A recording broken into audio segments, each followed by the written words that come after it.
प्रणय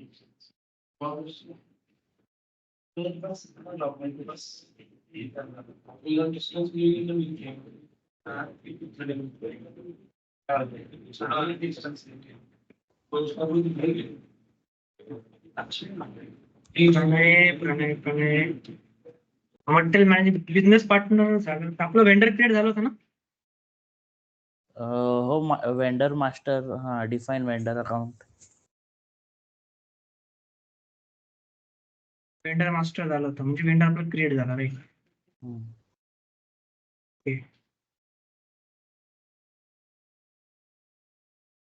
ठीक आहे. सो आपण आता काय करू,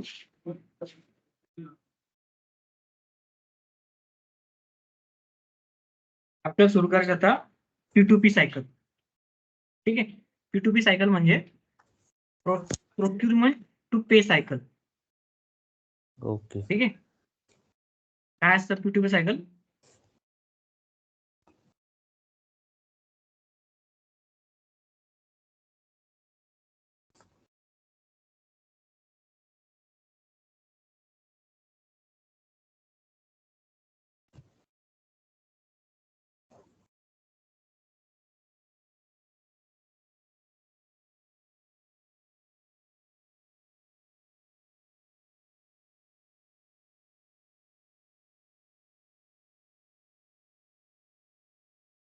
स्क्रीन दिसते का माझी? हो, दिसते. ओके. सो आता याच्यामध्ये फर्स्ट स्टेप असणार तुझी डिटर्मिनेशन ऑफ रिक्वायरमेंट. ओके. आता थोडी थिअरी आहे. थिअरी बघून घे. ओके. थिअरी थोडं प्रॅक्टिकल सांगेल. उद्यापासून आपण प्रॅक्टिकल स्टार्ट करणार आहे. सो फर्स्ट तुमचा जे स्टेप असणार आहे डिटर्मिनेशन ऑफ रिक्वायरमेंट. सो मार्केटमध्ये समजा काय की नवीन मटेरियल आलं आहे, सो ते आपल्याला परचेस करायचं आहे. ठीक आहे. त्यासाठी आता स्टेप काय काय आहे ते आपण बघणार. सो फर्स्ट याच्यात मटेरियलची रिक्वायरमेंट काय हे पहिले पाहिलं जातं. ठीक आहे. XYZ मटेरियल आहे आणि ते आपल्याला प्रोडक्शन मध्ये यूज करायचं आहे. ओके. सो म्हणजे आता तुमचा जो कस्टमर आहे, कस्टमरने सांगितलंय की मला माझं जे प्रोडक्ट तुम्ही मला सप्लाय करताय त्याच्यामध्ये मला थोडंसं अपडेट वाला प्रोडक्ट पाहिजे. म्हणजे आता तुम्ही जर 2 मायक्रोफॅरेडचा 4 मायक्रोफॅरेडचा कॅपॅसिटर यूज करताय, तर मार्केटमध्ये नवीन आलाय 2 मायक्रोफॅरेडचा कॅपॅसिटर, सेम स्पेसिफिकेशन विथ त्याची कमी कॉस्ट असणार. ठीक आहे. सो मग तुमचा कस्टमर काय म्हणणार की मला हे परवडतंय, माझी कॉस्ट कमी होतीये, म्हणून मग तुम्हाला काय सांगणार तो तुम्ही हे मटेरियल यूज करा. मग आपण त्यासाठीच मटेरियल बघणार मार्केटमध्ये कोणते कोणते असणार आहे, कोणते कोणते नाही. ठीक आहे. या काय झालं परत कनेक्शनला. मग त्यानंतर आता आपण मग सांगणार पहिले जी मटेरियलची टीम आहे त्यांना सांगणार की पहिले तुम्ही सिस्टम मध्ये मटेरियल बनवा.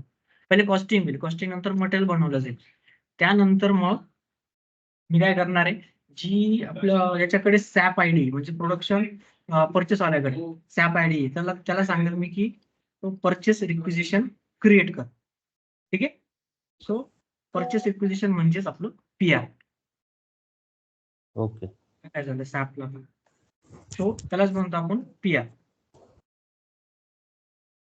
PR काय असतं? PR हा एक मिनिट, PR एक रिक्वेस्ट आहे. ओके. ही विदिन आपल्या प्लांट मध्ये असणार आहे. सो PR आपल्या काही कधी क्रिएट करणार जर एखादं मटेरियल समजा जर तुमच्या स्टॉक मध्ये नाहीये पण तर तुमचं प्रोडक्शन मध्ये यूज करता, तेव्हा तुम्ही PR क्रिएट करणार. एका तुम्हाला स्टेशनरी मागवायची तेव्हा तुम्ही PR क्रिएट करणार. राईट. सो तुमचं फक्त इन्व्हर्ट जर तुम्हाला करायचं असेल मटेरियलचं तर तुम्हाला PR काढणं गरजेचं आहे. ठीक आहे. PR सांगतो पुढे कसे कसे असतात ते. तो स्टॉक सॅम्पलचा PR क्रिएट करतो तर ते झालं तुमचं इंटरनल डॉक्युमेंट. ठीक आहे. सो PR क्रिएट PRचं full form purchase requisition. PR create करणारा मटेरियलसाठी आपण त्याआधी जसं जो बोललो पहिले मास्टर टीम असते त्यांना सांगणार मटेरियल कोड बनवा, मटेरियल बनवा. मग एक मटेरियल कोड क्रिएट करणार आणि त्यात ती काय लिहिणार की the material requirement are identified by the user department and requirement will be pass manually to purchase department. अशा यामध्ये लिहून परचेस वाल्याकडे पाठवणार. So we can also create a purchase requisition with ME51N हा त्याचा ट्रान्झॅक्शन कोड. आणि आपण जो परचेस रिक्विजिशन आहे त्याला आपण म्हणतो it is a internal document for internal communication. तुमचं हे इंटरनल कम्युनिकेशन साठी PR असतं. ठीक आहे. सो PR तुमचे दोन टाईपचे असतात. एक PR असतो तुमचा मॅन्युअल PR, एक असतो तुमचा सिस्टम जनरेटेड PR.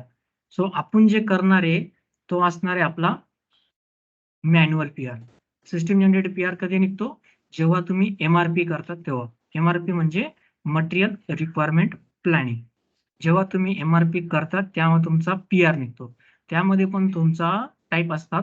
मटेरियलचा टाईप जर तुम्ही F ठेवला, F म्हणजे एक्सटर्नल प्रोक्युरमेंट, E म्हणजे इंटरनल प्रोक्युरमेंट. जेव्हा तुमचा F असतो एक्सटर्नल प्रोक्युरमेंट, त्या कंडिशनला तुम्ही MRP मध्ये PR निघणार. आणि जर तुमचा E असेल इंटरनल, तुमचा PO निघणार. कारण तो इंटरनल डॉक्युमेंट म्हणजे तुमचा प्लांटच्या प्लांटमध्ये. कंपनीच्या मध्ये 2 प्लांट असतात, एका प्लांटसाठी तुम्ही PO निघणार. ठीक आहे. तो झाला तुमचा सिस्टम जनरेटेड PR. त्यानंतर तुम्ही मॅन्युअल PR काढणार. तुमचं जसं मी म्हणलं स्टॉक संपल्यावर तुम्ही PR काढू शकता. जर समजा तुम्हाला असेट्स मागवायचे, मशीन मागवायचे, त्यासाठी तुम्ही PR काढता. तुम्हाला स्टेशनरी काय मागवायची त्यासाठी तुम्हाला PR काढावं लागतं. हे काय झाले तुमचे मॅन्युअल PR झाले. समजलं PR म्हणजे काय असतं ते? ओके. त्याच्यानंतर आहे तुमचं सोर्स डिटर्मिनेशन. आता सोर्स डिटर्मिनेशन काय की जे काही मटेरियल आहे ते आपण ठरवलं की हेच मार्केटमधून घ्यायचंय, पण त्यासाठी आपल्याला पॉसिबल सोर्स ऑफ सप्लाय बघावं लागेल. मग त्या मटेरियलचा सोर्स कुठे आहे आणि ते कुठून मिळणार आपल्याला, हे आपण त्याची पहिली प्री रिक्विजिट इन्फॉर्मेशन आपण घेणार. ठीक आहे. सो ते बेस्ड ऑन आपल्या असणारे पास्ट ऑर्डरवरती.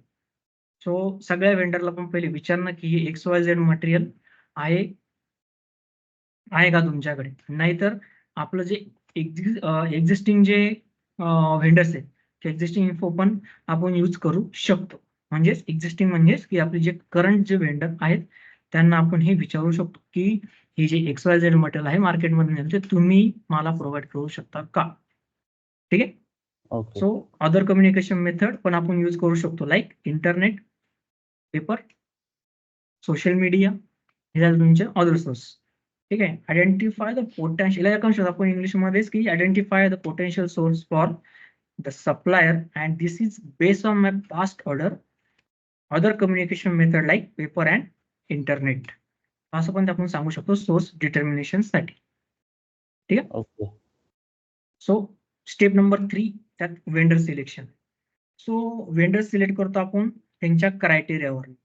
तर फर्स्ट क्रायटेरिया तुमची based on my price, second तुमचं डिलिव्हरी डेट, थर्ड आहे तुमचं क्रेडिट पिरियड. तर ह्या 3 पॅरामीटर आपण काय करतो वेंडर हा सिलेक्ट करू शकतो. ठीक आहे. त्यानंतर वेंडर सिलेक्ट केलं त्यानंतर आपण पाठवतो त्यांना रिक्वेस्ट करतो की तुम्ही मला कोटेशन द्या. कोटेशन जर आपल्याला जर पाहिजे असेल तर आपण काय करतो आधी त्यांना रिक्वेस्ट करतो. त्यालाच काय म्हणता RFQ. RFQ म्हणजे रिक्वेस्ट फॉर कोटेशन. ठीक आहे. ओके. रिक्वेस्ट फॉर कोटेशन त्याचा ट्रान्झॅक्शन कोड आहे ME41. Request for quotation. Request तुम्ही बनवली त्यानंतर तुम्ही व्हेंडरला पाठवणार, व्हेंडरचं प्राइस वगैरे टाकणार. आपल्याकडे तर व्हेंडर ऍक्च्युअल मध्ये नसतो प्रॅक्टिस करताना, म्हणून आपणच व्हेंडर म्हणून त्याला काय करायचं प्राइस टाकायची. म्हणजे ते व्हेंडर ते कोटेशन मेंटेन करायचं. म्हणजे यामध्ये ट्रान्झॅक्शन कोड आहे ME47. त्यात मग काय करायचं तुमचं आता 4-5 व्हेंडर तुम्ही सांगितलं कोटेशन मागवले ते आले त्याच्यामुळे काय करायचं प्राइस कंपॅरिझन करायचं विथ ME49 ट्रान्झॅक्शन कोड.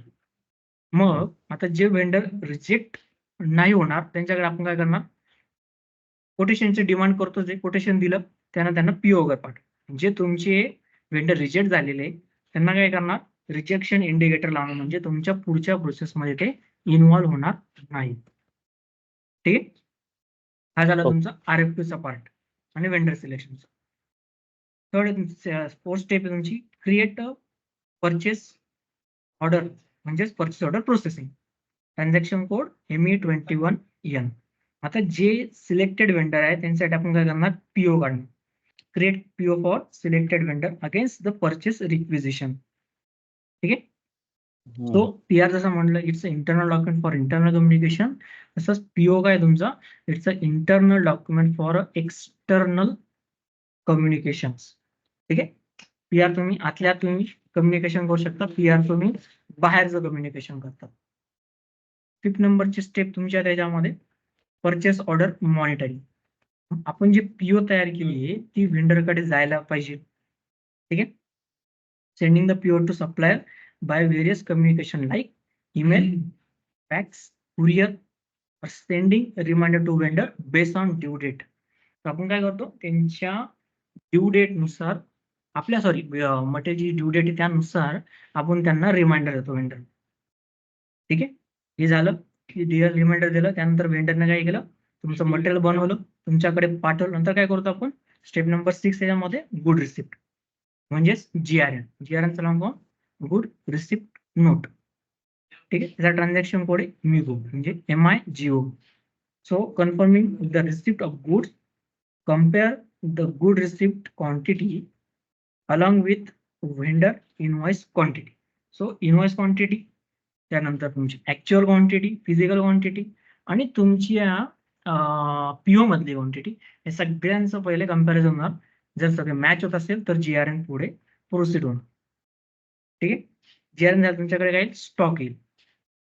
त्यानंतर स्टेप नंबर 7 इनव्हॉइस व्हेरिफिकेशन.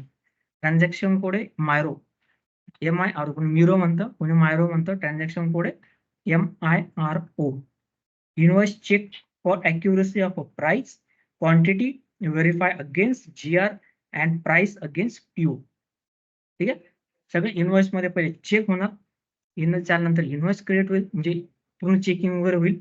त्यानंतर स्टेप नंबर 8 तुमची पेमेंट टू व्हेंडर. आपल्याला पेमेंट करावं लागेल व्हेंडरला सगळं झाल्यानंतर. सो अगेन्स्ट इनवॉइसच्या करतो आपण पेमेंट. स्टेप नंबर 8 त्याच्यामध्ये पेमेंट प्रोसेसिंग ते करतो F-53 ने. हे आपल्याला करायची गरज नाही. हे कोण करणार तुमचं अकाउंट वाले करणार. Processing the vendor payment against vendor invoice. So ही असते तुमची प्रोक्युरमेंटची सायकल. म्हणजेच काय प्रोक्युरमेंट टू पे सायकल. याच्यात काही डाऊट तुला थेरीमध्ये? नो. हे सर्व बघतोय तर सर्व चालतंय का? सर्व मी पीआर तुला क्रिएट करून दाखवतो. आय थिंक ते पावसामुळे सर्व्हरचा इश्यूज येऊ लागला जरा.